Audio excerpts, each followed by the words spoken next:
আপনার প্রিয় মানুষকে, আপনার পছন্দের মানুষকে আপনার হাতের মুঠোয় যদি রাখতে চান, তবে আজকের এই তদবিরটি আপনি ইনশাআল্লাহ তাআলা শুনবেন এবং ভিডিওটি দেখেন। কোন নিয়মে, কোন পরিস্থিতিতে আপনাকে আমলটা করতে হবে, প্রিয় মানুষকে, পছন্দের মানুষকে, আপনার স্বামীকে, আপনার সন্তানদেরকে হাতের মুঠোয় রাখার জন্য আজকের এই তদবিরটা আপনি করতে পারেন। দিনদার ভাই ও বোনেরা, আল্লাহ রাব্বুল আলামিন পবিত্র কোরআনের মধ্যে সবকিছু দিয়ে দিয়েছেন। আল্লাহ রাব্বুল আলামিন সমস্ত কিছুর ক্ষমতা আল্লাহ নামের মধ্যে এবং পবিত্র কালামের মধ্যে দিয়ে দিয়েছেন।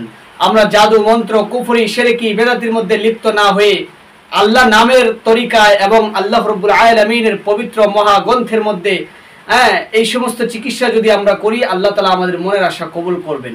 দিনদার ভাই ও বোনেরা, আজকের এই তদবিরটা আপনি প্রতিদিন এশারের নামাজের পরে করবেন।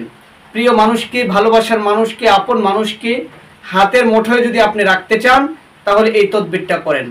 একটা কথা আপনি মাথায় রাখবেন, কোনো খারাপ উদ্দেশ্য নিয়ে, বাজে উদ্দেশ্য নিয়ে এই তদবির করলে কোনো কাজ হবে না। আপনাকে নিয়ত থাকতে হবে সহি, আপনার আমলের যেই স্পৃহা এটা থাকতে হবে ভালো।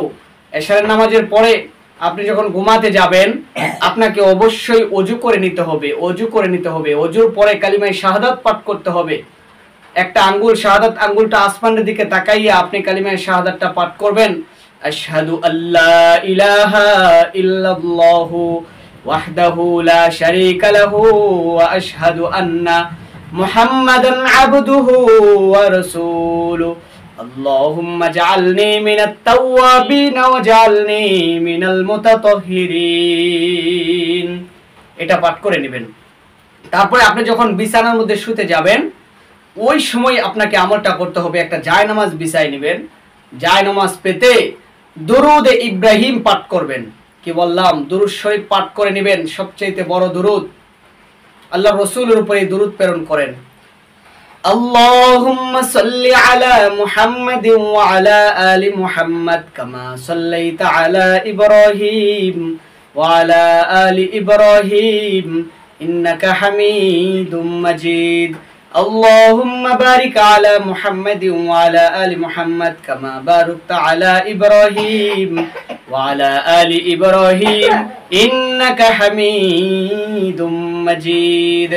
দুরূদ শরীফটা আপনি 3 বার পাঠ করেন। আমি একবার পাঠ করে শোনাই দিলাম আপনাকে। তারপরে আল্লাহ রাব্বুল আলামিনের সিফাতি গুণবাচক একটি নাম আপনাকে পাঠ করতে হবে। ইয়া হালিম, ইয়া হালিমু, ইয়া হালিমু, ইয়া হালিমু। কয়বার পাঠ করবেন?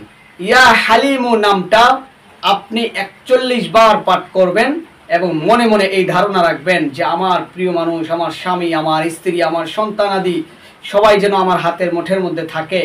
তারপরে আবার দুরূদ শরীফ পড়বেন 3 বার। তারপরে 2টা হাত আপনি আল্লাহ রাব্বুল আলামিনের দরবারে পেতে দোয়া করেন, প্রার্থনা করেন, আল্লাহ রাব্বুল আলামিনের কাছে সবকিছু বলেন। এভাবে 1 দিন, 2 দিন, 3 দিন, 1 সপ্তাহ করে দেখেন কাজ হয় কিনা। যদি না হয় 41 দিন পর্যন্ত আপনি তদবিরটা চালায় যান, আল্লাহ রাব্বুল আলামিন অবশ্যই আপনার প্রিয় মানুষগুলোকে আপনার জিম্মায়, আপনার হাতের মুঠের মধ্যে আপনার ভাগ্যগতায় তৈরি করে দিবেন ইনশাআল্লাহ। আল্লাহ আমাদেরকে সহি বুঝ দান করেন। আমিন।